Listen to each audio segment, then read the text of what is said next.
Hey, this is Kyle here. Today I'll be reviewing Brothers Down by Walter Borneman. This is a nonfiction history book about the attack on Pearl Harbor. And it kind of focuses on this attack in a kind of unique perspective or vantage point. And that is, it examines it from the eyes of brothers who actually served on the ships that were attacked during Pearl Harbor. It was a very common practice during this time period of the U.S. Navy that brothers often served on the same ships together. In fact, it was actually encouraged by the Navy. They thought it kind of would increase morale amongst the crew if they were with their family members and instead of feeling like homesick or missing, their siblings, and kind of give them some connection back to home.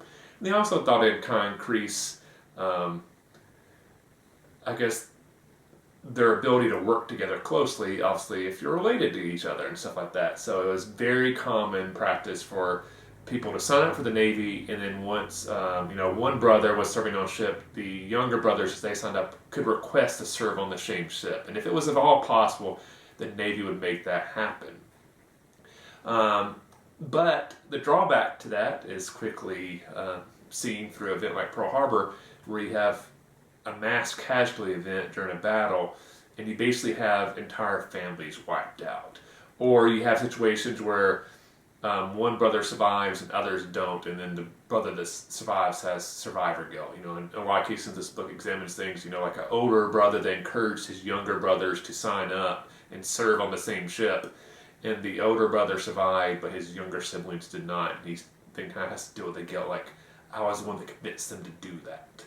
Or there's several examples throughout the book where you have some siblings interacting the day before the attack, and they make a choice, like one decides to do something, the other one decides to do the other thing.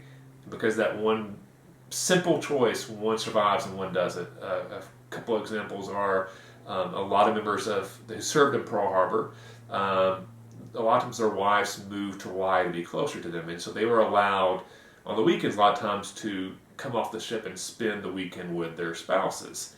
In those cases, the ones that had brothers, a lot of times their brothers would come along and kind of have like almost, like a home cooked meal and that type of stuff. In a few cases during Pearl Harbor, a few were said like, all right, we've had supper, why don't you sleep the night? And they go, no, I'll head back to the ship, you stay with your wife, I'll see you tomorrow morning. And that one simple choice resulted in the one who went back to the ship dying, and the one who stayed with his wife surviving. Obviously Pearl Harbor is an event that I think most people are even if you're not into history, you're aware of Pearl Harbor.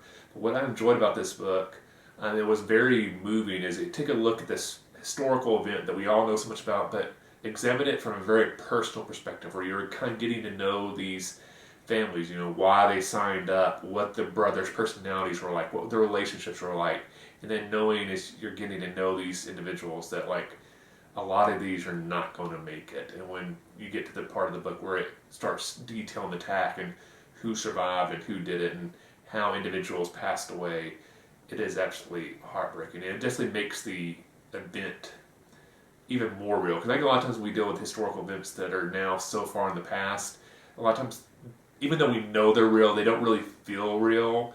And this book very much makes Pearl Harbor feel real. I know in my own life I've kind of come to realize this in some small way, that like I was in college when 9/11 happened. But now, like, I have a lot of younger cousins and kids of friends and stuff like that who've been born post 9/11, and I know my sister's a teacher, and she'll even talk about, or other people I know that are teachers, that like kids coming now, to them 9/11 is just a historical event. It lacks a certain realness to them, and I think that's why a lot of people can connect to an event like Pearl Harbor. It doesn't feel real, but a book like this can make it real. I think it's very important for events like this that they stay real to us, so we know what they were about, what the people sacrificed, and hopefully how we can prevent events like that happening again in the future.